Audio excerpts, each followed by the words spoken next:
Great. I'm here with Dr. Suzana Flores. She wrote Untamed, the Psychology of Marvel's Wolverine. And can you tell us a little bit about the book? Yeah. I got interested in Wolverine a few years back. I wasn't raised a geek. I became one a few years ago. And it was during a time when I was assaulted. And it's unique to think about a feisty, short, savage mutant would be the person that would help me during that time, but he did on a metaphorical level. And the way it happened is I ran across a panel of him where he was in the gutter and beaten in battle, and it was the Dark Phoenix saga, right, where he's in the Hellfire Mansion. But what drew me to that particular panel was the sneer that he had and the claws, and just this notion of like, okay, suckers, you've taken your best shot, now it's my turn. And it was his boldness or bellicosity or badassery, if you think about it, that drew me. And from there, I just started doing some research and pretty much stalked several writers and illustrators. Paul Jenkins was the first person I spoke to who did the foreword, and I spoke to the creators of Len Wein, the late Len Wein before he passed, John Romita Sr. and Jr. for that matter, and Roy Thomas, and several others, Rubenstein.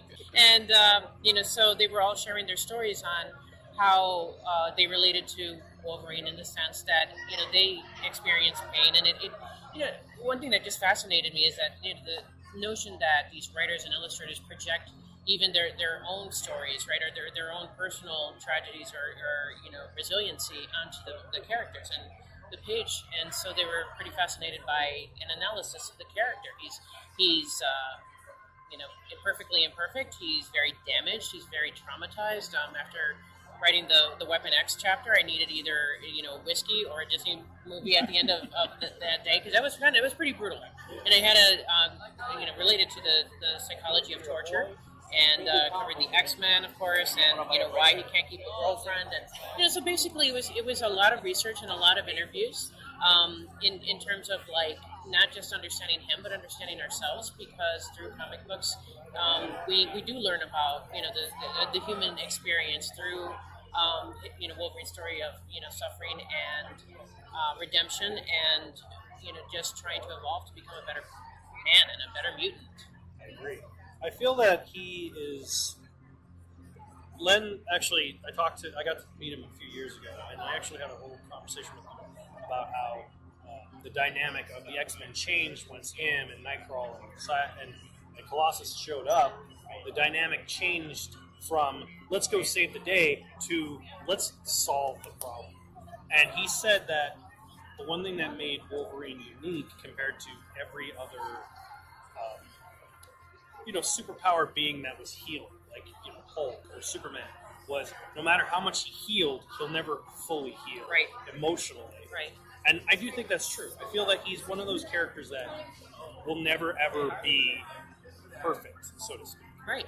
And but despite that, he keeps trying. Exactly. And he knows that. And that's what makes him an endearing character. Someone once told me it was Wolverine was the last unique, original icon in comics. Interesting. Yeah. And I'm like, that's kind of true. I never really thought about it like that. But it is very true. And he's also, do you think that his, like as research, do you think that his age, him aging, affected him psychologically? Oh, absolutely. I had a really interesting conversation with John Romita Jr., and he told me that, or he shared, and it's in the book, it's in Untamed, that his Logan moment, right, happened after 9/11. So he's like a huge New Yorker, right, and very protective of his city. And he recalled just feeling like he wanted to attack somebody, right? Didn't know who, right? But when it comes to that rage or tapping into that, one, we have to, like, it's a natural human emotion, and anger's gotten a bad rap, but it's like anything, it teaches us what's wrong and what we need to do to change it, and it makes us discover a lot about ourselves and other people. But he said, like, when it comes to Logan, he is judge, jury, and executioner, and to carry that with you your entire life, like, and you can't die, right? Like, you have no relief from that. That is a huge emotional weight for one person to have, and yet he has taken on that burden through protecting himself or protecting others, and and sometimes yes, he goes berserker. That is his nature. He's never going to be no pun intended, cookie cutter kind of superhero, etc. But I think his age definitely has something to do with that, because like we have times where we can redeem ourselves, or we can do differently or so. But like it's very different when you're immortal. Right. When you're immortal. It's like, okay, I've learned the lesson. Like, let Matt have the lesson anymore. But in his case, he has to keep fighting. Unfortunately, I've heard it referred to as the curse of the immortal. Is that you live forever, but you see your loved ones. Yeah. I assume it's one of the reasons he's so detached from connecting with people. Because he knows it's going to happen. I 100% agree with that. It's like he's lost too many people. He's been tortured. He's been betrayed. I mean, he's guarded, as are many people who have post-traumatic stress, which, spoiler alert, that's what I gave him diagnostically. And it makes sense. He wants to get close, but he doesn't. Like, when he gets too close, that's when he walks away. And that's why Jean Grey has never really attached herself to Logan, because she's practical, and Cyclops is a better bet, right? Cyclops is dependable. The only predictable thing about Wolverine is that he's unpredictable, at some point. Or at least he's predictable in that he leaves, and she knows that.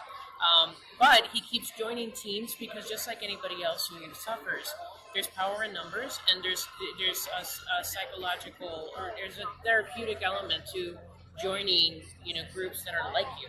And so he likes to fight. So it would make sense that he would join crime fighting teams until it gets too comfortable, and then he has to leave. He doesn't want to attach.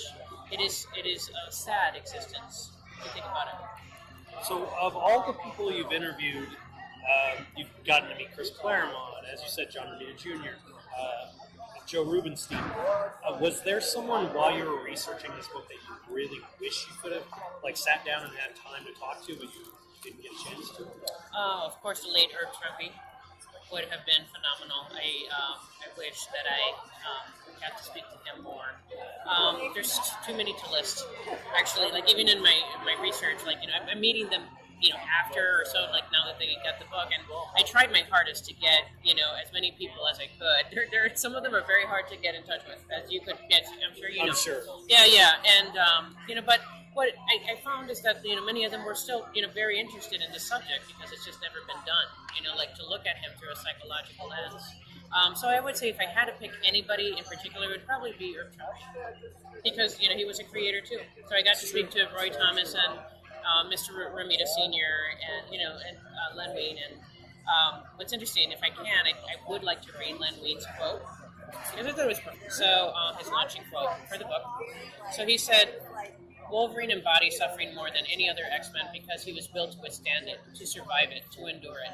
Logan has natural aggression tempered by the extraordinary humanity he so desperately tries to hide.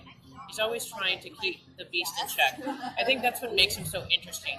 Logan represents very real themes of trauma and resiliency, and what keeps him going is his search for answers. He wants to know more about himself, to evolve, which is what we all do. If I could say one thing to Logan, I'd tell him to chill, to take it easy. Everything's going to be okay. Logan's a little crazy, but then again, so are we." It's very true. Yeah. Poignant. Yep. And I think that's as good as we can end it. Thank you again, Dr. Suzana Flores, for this, and thank you for the book. I can't wait to see. Was there a new project you were working on? Yes.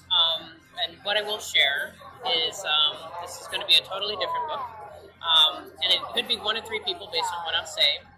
This person isn't functioning with the full deck. Good tip there. Okay. All right. And where can people follow you? I am on Instagram, I'm on Facebook, I'm on Twitter. If you also just look at, if you're searching for it I'm on Amazon and Barnes & Noble, just look, type in Untamed Wolverine. I also have a TEDx talk that is called Untamed, What Wolverine Teaches Us About Rage. Well, thank you again. Thank you. Catch you guys next time.